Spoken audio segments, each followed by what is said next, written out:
There's a bigger dream waiting for you, just waiting for you to step into it.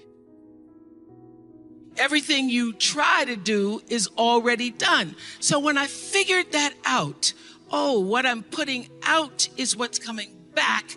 Let me get real clear about what it is I'm putting out. Real clear. So I read a book about 1989 called Seed of the Soul. And in that book, Gary Zukav talked about the laws of karma, of the laws of cause and effect, the third law of motion.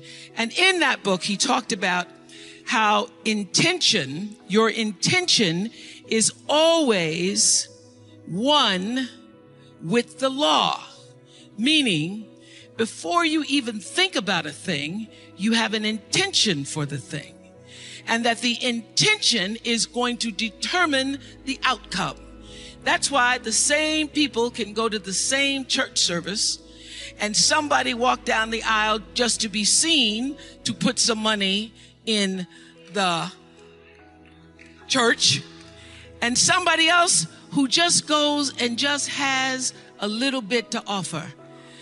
The intention with which you give, the intention with which you serve determines the outcome. So when I figured that out, I went, whoa, I changed everything I did on my show. I called in the producers and I said, from this day forward, I will no longer be speaking to the KKK. I will no longer be speaking to people who are fighting each other in a way that it is damaging to the character of myself and other people who watch. From this day forward, I am only going to do intentional television. So it is my intention to fulfill the dream of the Creator. It is my intention to live to the highest calling and be pressed to the mark of the highest calling that I have come to do. And when you can ask the Creator, ask that which made you you, what is your dream for me? I guarantee you, instead of you trying to define the dream, what is your dream for me? If you're able to lean into the dream that the universe and all the forces of light and love and power and grace by all the names that we call God has for you, nobody can touch you. Every single day, I would have a pre-show meeting and have the producers come in and state to me, what is your intention? How do we want to use whoever is on this show, whatever is happening on this show, to serve the audience in a way that fulfills the mission of uplifting, enlightening, encouraging, as well as entertaining. And if it doesn't do that, then I can't do it. There's a bigger dream waiting for you, just waiting for you to step into it. To step into it. Your life is big. Your life is huge. And we spend so much time wanting to be in somebody else's life. And you don't get honored, you don't get revered, you don't get celebrating wanting what somebody else has,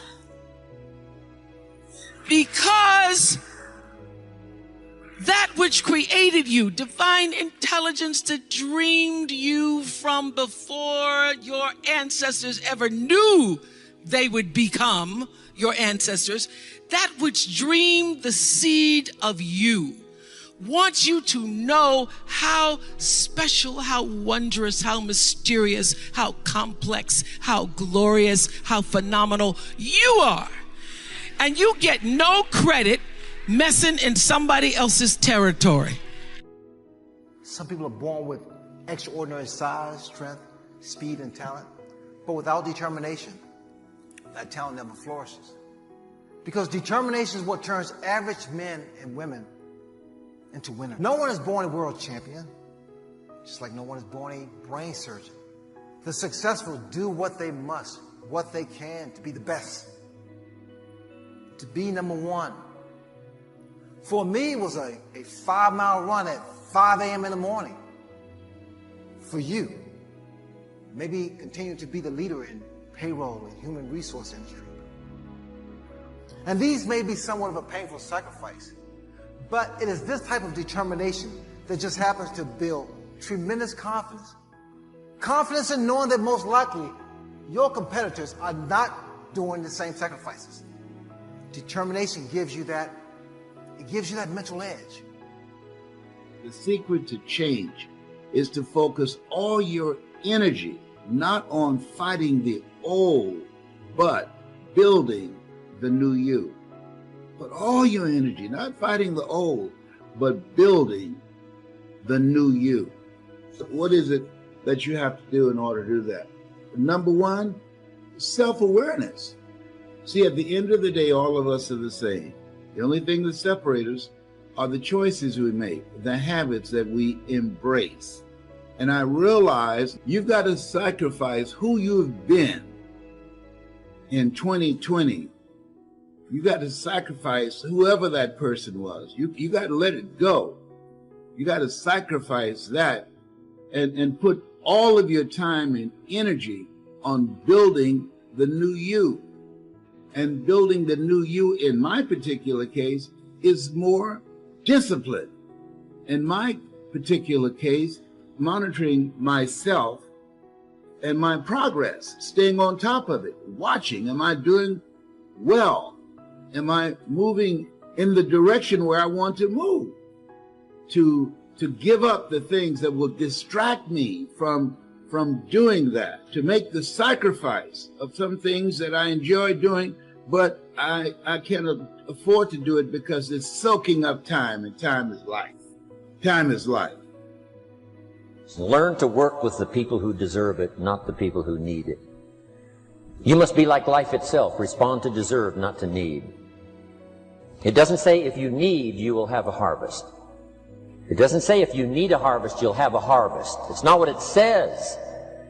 It says if you plant, chances are good you'll have a harvest. If you plant, you will reap. Not if you need, you will reap. So we must be like life itself. Respond to the people who deserve it by planting, by taking the first step. Even God himself says, if you move toward me, I'll move toward you. That's the condition. You move toward me, I'll move toward you, says the Almighty. When babies are born, they were not designed just to be carried. Babies were not born to be carried all their life. Someday you've got to try your legs. Someday you've got to try your wings. Someday you've got to try. Even if you fall down, you've got to try, because you can't just crawl around all your life. You can't be carried all your life. You have the ability to create and design the kind of life that you want. And in this place where we are right now, things have changed dramatically. And so you have to make a dramatic change in yourself in order to accomplish the things that you want. What does that look like? What is it you have to do? In my case, mine and my battle has been with cancer, 4th stage. That looks like intensifying my efforts and monitoring everything that I eat. It has to be organic. My state of mind, keeping stress to a minimum. I don't play that. Anything that's unhealthy, anybody that's unhealthy for me, I cut off the relationship. I don't ask them, why did you do that? I cut it off. Why? It's my life. See, we got enough to deal with. When you got the coronavirus that has now mutated into another lethal form and easier to spread, that kind of tension and stress by itself is enough. So you're not given the luxury of accommodating toxic, negative people in your life if you want to live. If you follow anything or a lot of other people are saying, it's very clear that this device has changed the framework of our society. And whether you're in Southeast Asia or America or Europe or South America, it's universal. This has changed everything from a practicality standpoint. But if you're fearful to go in because it's not what your parents want, or because you're not willing to pay the sacrifice of time and eat shit for 5 years to get what you want, it doesn't matter that you're knowledgeable, that YouTube and podcasting and Instagram and Facebook and Twitter or LinkedIn work on this platform. It doesn't matter. It doesn't matter if I sit here for the next 45 minutes and tell you that in Malaysia, in Indonesia, in Singapore, in the collective Southeast Asia, besides mainland China, that Instagram story ads are so underpriced that if you spend $1,000 on them and actually put good content in there, whatever you're trying to accomplish will happen. It doesn't matter if I tell you that. How many people here consume my content? Raise your hands. Thank you. The reality is, and you probably know this, there's not many things that I believe in. There's only 7 to 10 things I believe in. I say them over and over every day in different ways. But if you consume my content, it's very unlikely I'm going to say something in this 30 minutes that's so different than what you've heard from me. It's kind of the way I think about getting into shape. You've heard for 20 years that it's exercise and eating right. You just wish it was a pill. To me, the concern I have and why I've started this talk the way I have is because I'm concerned about what you're going to say. A lot of people don't know what to say. They're insecure. Why would somebody listen to me? And so what they start to do is fake it. They start to pretend they're an expert. They start to wear clothes that makes it look like they're successful. They fake it. It will never work. It will never work. What you're much better off doing is documenting your journey. You don't need to be an expert. You need to be honest. If you notice, sometimes I said it earlier, if I talk about the same stuff, and once in a while somebody will leave a comment, or even here will be like, Gary, you talk about the same shit. And I look at them like, do you want me to lie and make up shit? Of course I talk about the same shit because I've been running businesses for 20 plus years and it works. And when I look at other businesses that work, they're doing the same thing I'm doing. And then when I look at other things, I see businesses sometimes that work for a year and then collapse because it's what I've been talking to you about for the first 15 minutes, which is if you're going to be built on shit, you're going to sink. You like that one? That was a good one. I like it too. Like a shit, it's soft. I get it. Judgment is very interesting to me. I've come to realize in the last 3 years that it is judgment that is stopping 90% of this audience. Especially when you go into different subcultures, it is scary to me how many of you are not doing things because you're worried about what your parents would think. You're worried about disappointing your parents. You're worried about the leverage your parents have. And that is unbelievably true in every culture, but obviously quite true in this culture. Judgment is the number one thing that I need to break you out of for you to even begin to make content on social networks. You don't need to be perfect. You don't need to be right. You need to stay in your lane. You need to talk about what you know. You need to talk about what you're passionate about. You got to talk about either what you like or what you know. But you can't worry about the comments. Are you really going to live your life based on somebody anonymous saying that you're ugly or not smart? Yet almost everybody does. The amount of people that refuse to post or stopped posting because of a negative comment is remarkable, or because of a snarky comment by their brother or best friend or girlfriend. It's remarkable to me how grateful I am, how thankful I am that I was parented in a way that built self-esteem, confidence. Napoleon said, number one, a leader needs unwavering courage. And I don't know if I totally agree with the unwavering part of this or not, because sometimes our courage does waver a little. Bend but not break. Courage mounts up, and then sometimes we have the doubts that creep in, and we reach a little deeper to find that courage that overcomes our doubts and our fears. So I would probably debate a little bit with Napoleon on this unwavering courage, because sometimes courage does waver. But as long as it stays, as long as in the end there it is to serve you, the courage to do what you didn't think you could do, the courage to step into territory that might be a little unfamiliar, the courage to talk to somebody you don't know, the courage to attempt conducting a meeting, the courage to give your first testimonial, the courage to, solve problems you couldn't solve before, that kind of courage. The courage to stand up when it's sort of dark in your corner, the courage to do it when it isn't going your way, seemingly. The courage to try to have a good day in the midst of a bad day. That kind of courage. Wavering a little at times, yes, because we all have doubts that attack us. We all have small fears that creep in. That is the nature of life. But that's what faith is all about. That's what courage is all about. To serve us when our doubts will not serve us well. Faith to overcome fear, and courage to overcome our doubts. But that is a good quality, a good attribute for a leader, and that's unwavering courage. Second, Napoleon said self-control. That, of course, is the very essence of life itself, is self-control. Because we all have this warfare going on. You know, it's going on in the world, the warfare between liberty and tyranny. In our own body, the warfare between health and illness, the struggle is on. The struggle between light and darkness, the struggle between good and evil. I call it opposites in conflict.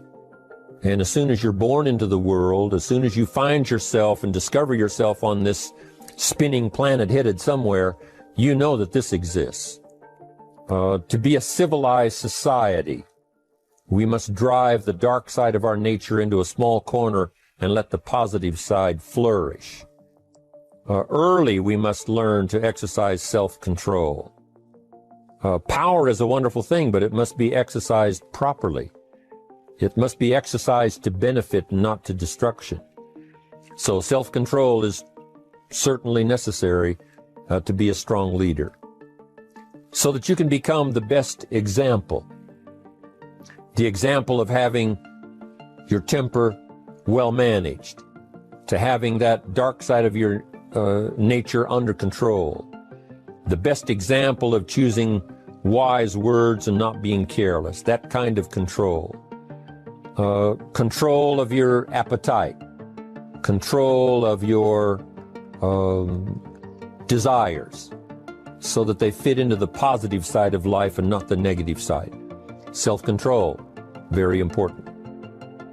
Then he said a leader must have a keen sense of justice. How very true. Justice we become familiar with, even when we're small. When certain things that happened or were done to us that something told us that wasn't right.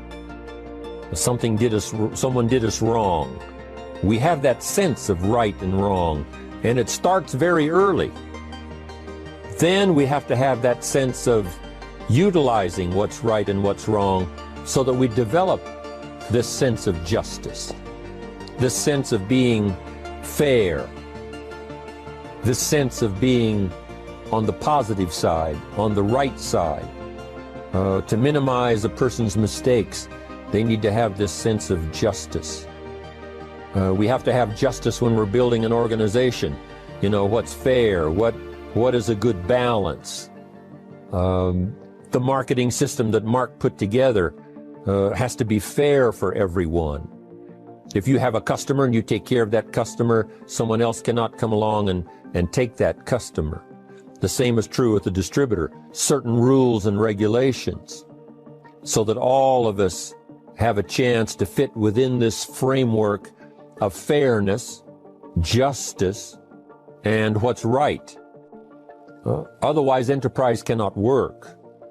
Otherwise, we have what we call, in a political sense, anarchy, where there is no justice, when might is the order of the day, power is the order of the day, not the law, not the rule, not what's right, but power. And we would all dismiss that. It's been a catastrophe in the last 6,000 years, the governments that resorted to power instead of democracy, that resorted to intimidation instead of freedom. And we all know the terrible toll that that takes.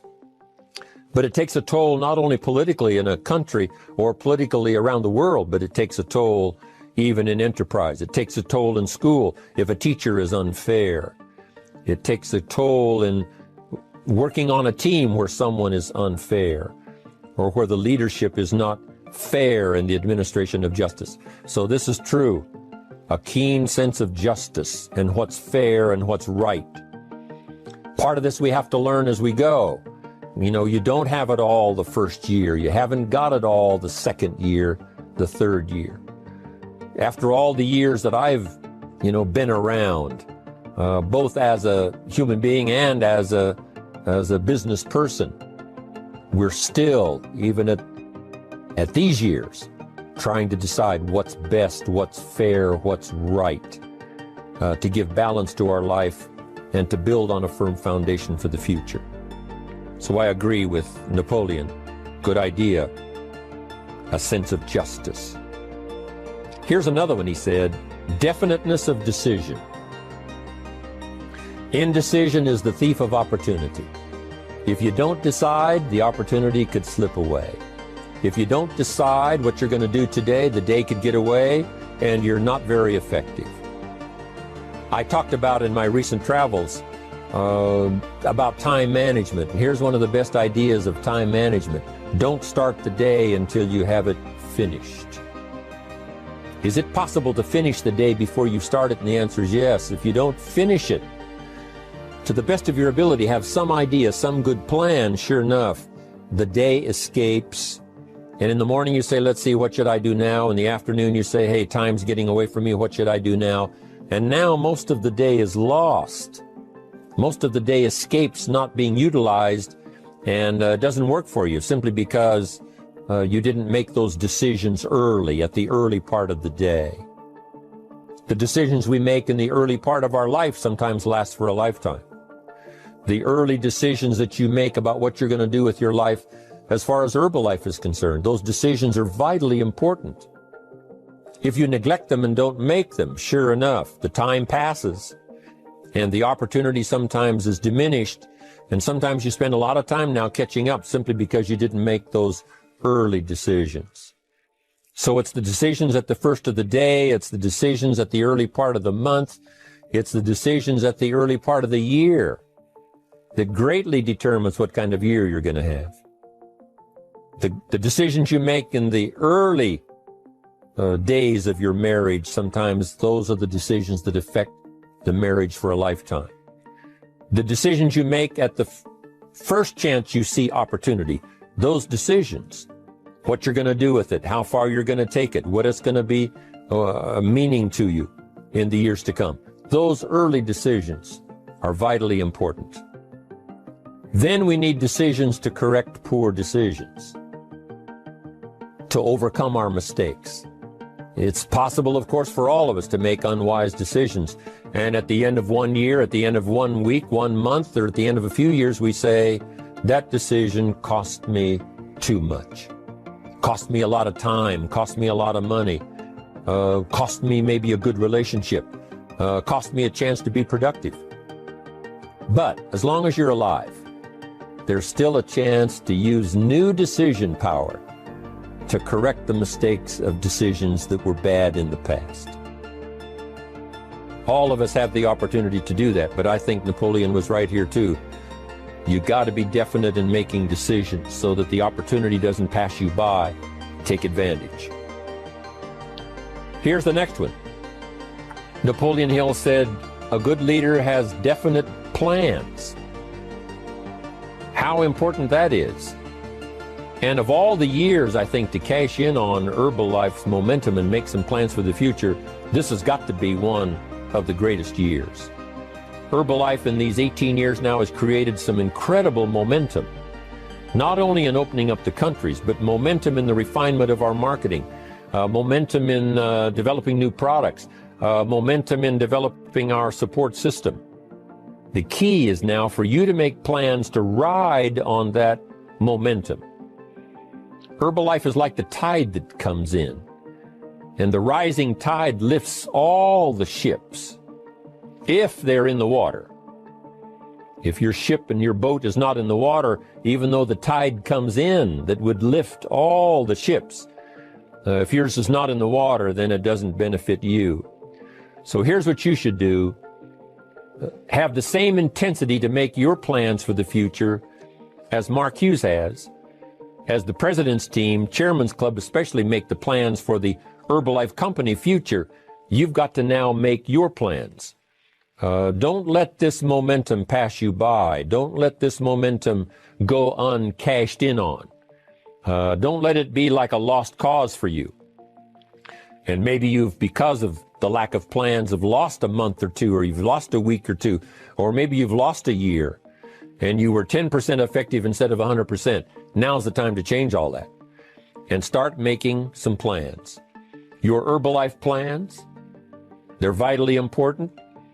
You might as well cash in on the Herbalife plans for world expansion, the Herbalife plans for expansion within your country, the Herbalife plans for the expansion of the business, the incentives.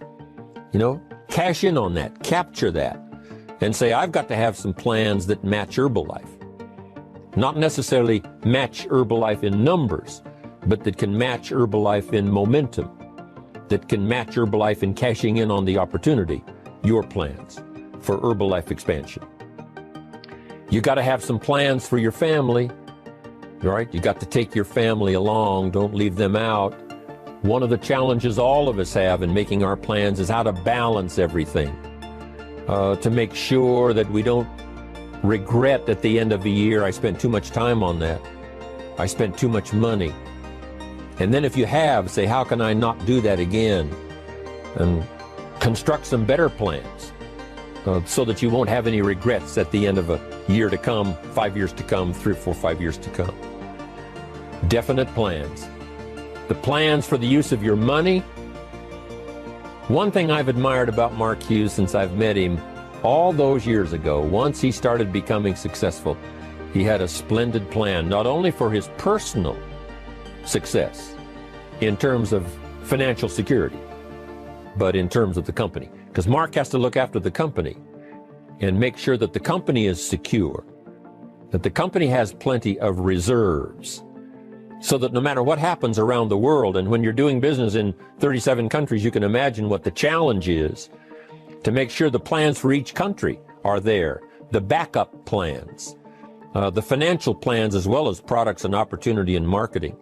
It is a challenge beyond comprehension to most of us, what kind of planning that takes in terms of trying to make Herbalife secure for the future. I described it in one of the summit classes as Mark takes the same pledge that the President of the United States takes, and that is to preserve and protect and defend the Constitution, says the President. But Mark has to preserve and protect and defend the company to make sure it's viable, not just in America where it started, but all around the world in each country. It's an awesome responsibility. But now for you, your plans to be financially secure. If you're starting to make some big money in Herbalife, I'm telling you, you got to have a good plan for your resources so that you find yourself secure regardless of what happens. I agree with Napoleon here. You got to have good plans. One more on plans, and that is the plan for your personal development. The plan to be better this year than last year. The plan to take the classes, attend the workshops, do everything you possibly can to show personal progress, not just financial progress, not just the progress of having one more car or one more home, but the progress of personality, the progress of communication skills, the progress of recruiting skills, the progress in how to deal with people, progress in using your influence so that it multiplies its power by 5 by 10 versus what it used to be. You need those kind of plans. A plan for personal growth, personal development. A plan to be all that you can possibly be in the years to come as you develop your Herbalife business and your life business and your family business. All of that. Got to have good plans. Next, Napoleon Hill had a good saying. It was something my father had and passed it on to me as a good philosophy. And here's what he said. A good leader has the habit of doing more than what he gets paid for. What an incredible philosophy this is. The habit of doing more than you get paid for. It's what we call the service that you put out like seeds in the ground that doesn't bring the harvest immediately, but the harvest is yet to come. It's called like putting out the capital in capitalism. Doing more than you get paid for means that you're getting ready for the next move up. Because if you do more than you get paid for, you've made an investment. The average person might think if I do more than the company requires, then they're ripping me off. I'm not getting paid for that extra time, that extra attention.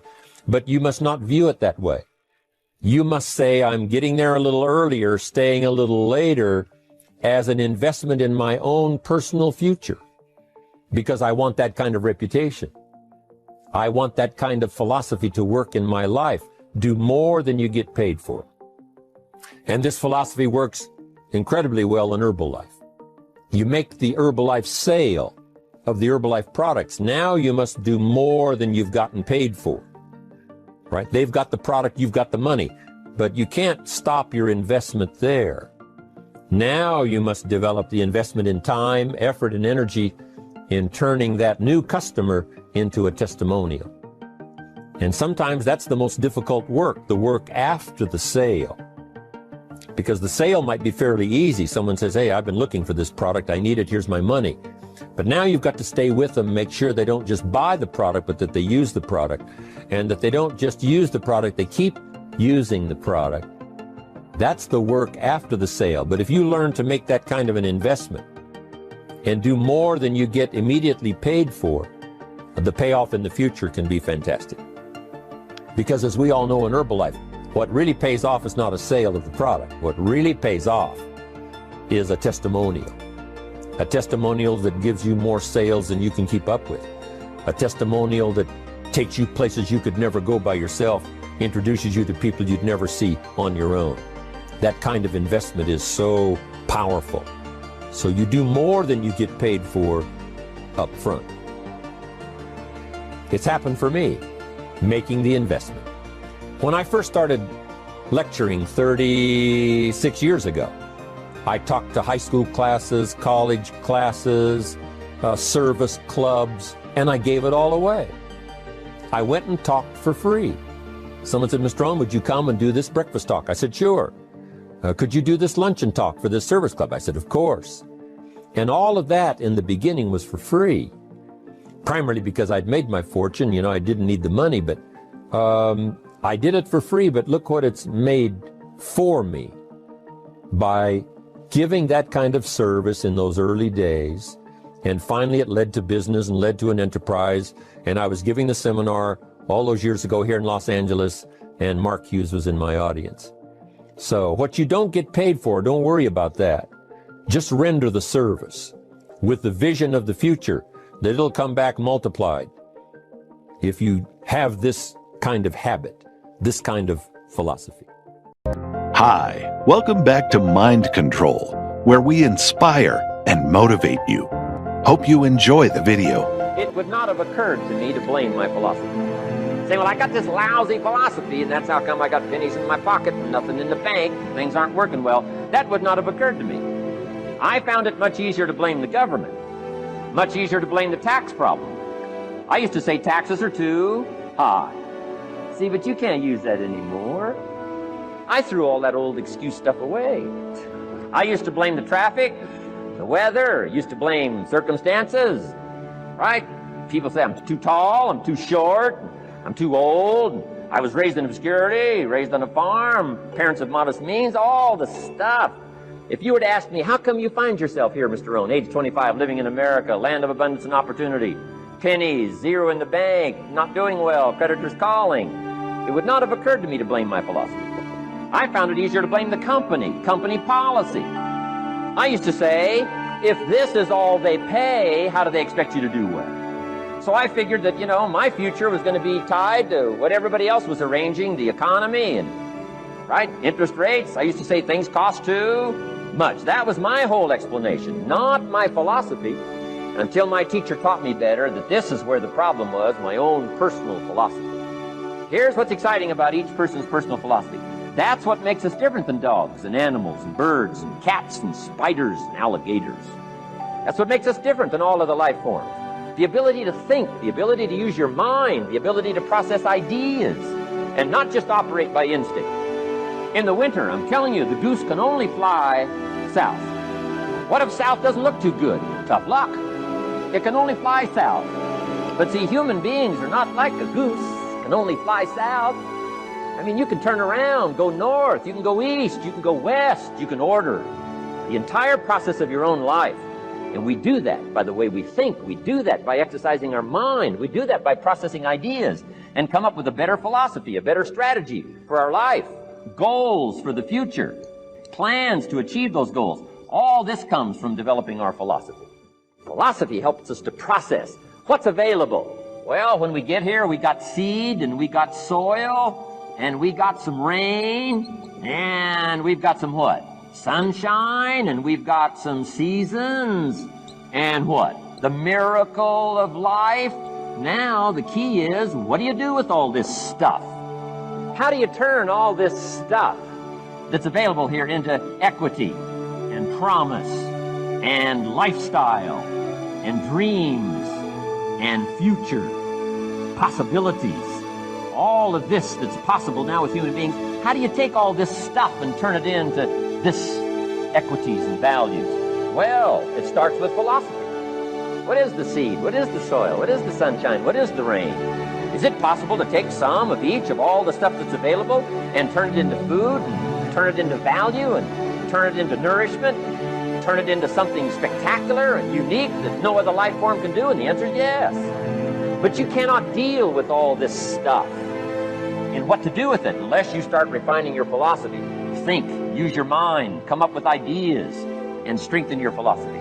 So the seed and the soil and the rain and the sunshine, this is called, the economy and the banks and the money and the schools and everything that's available out there, processing information, what to do with all that, and turn it into equity and value. That is the major challenge of life, my personal opinion. So each person's personal philosophy now is going to determine what you're going to do with seed and soil and sunshine and rain and miracle, the change of seasons. That's it. My personal opinion. Each person's personal philosophy is like the set of the sail. That's what this seminar is for today. Help you to trim a better sail. You don't need a better economy. You don't need better seed and soil. In fact, when it comes to seed and soil and rain and sunshine and seasons and the miracle of life, that's all you got. Now, what if you blame this stuff? Then you're blaming all you got. If you blame the economy, and you blame the schools, and you blame the teachers, and you blame the sermons and the preachers, and you blame, the marketplace, and you blame the company and company policy, what else is there? When some people get through with their blame list, there isn't nothing else. That's all there is. And if you blame the only thing you've got to work with, I'm telling you, it's called mistake colossal. In not understanding that that's all you've got to work with. And if this is all you've got to work with, then you don't change the seed, and you don't change the soil, and you don't change the rain, and you don't change the sunshine, you don't change the seasons. Right? Guy says, I'll take 3 springs, 4 summers, 9 falls, no winters, and no! You can't fool with this stuff. You got to take it like it comes. Then what do you change to make your life work well? You got to start with your philosophy. Now, once I understood this, here's the formula for failure: errors in judgment, being lax about developing your own personal philosophy. I'm telling you, it's called accumulated disaster. It doesn't matter whether it's your health or your bank account. Guy's got an empty bank account, probably has high cholesterol. Why? Over the last 6 years, he never paid attention to either one. And it doesn't matter whether it's a dollar, or whether it's your money, or whether it's your cholesterol count. All you got to do is commit the errors, and just because disaster doesn't fall on you at the end of the first day that you don't eat an apple. You say, well, I didn't eat an apple today, and tonight I'm not ill. Well, you got to be brighter than that. Someday you got to leave first grade.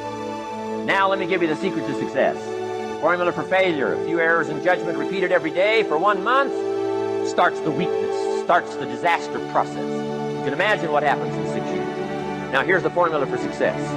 A few simple disciplines practiced every day. And you've started a whole new process called a whole new life. A few simple disciplines practiced every day.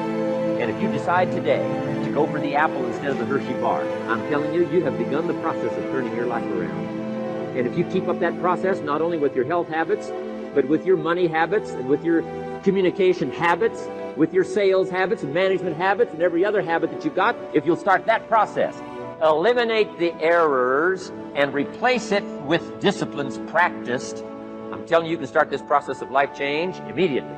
After today, you don't ever have to be the same again. Only by choice. You don't have to walk out of here the same as you walked in today. Only by choice. You can start a whole new process. And you say, well, Mr. Rohn, is it that simple? Yes, it's that simple. Where else would you start but with an apple? You don't have to start with something staggering. What if you should be walking around the block for your good health and you don't? What'll that do in 6 years? I'm telling you, the word is disaster.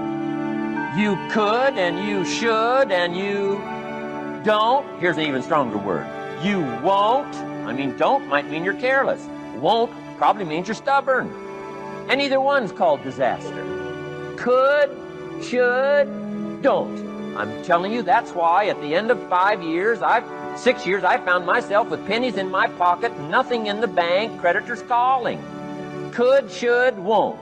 Could, should, don't is called disaster.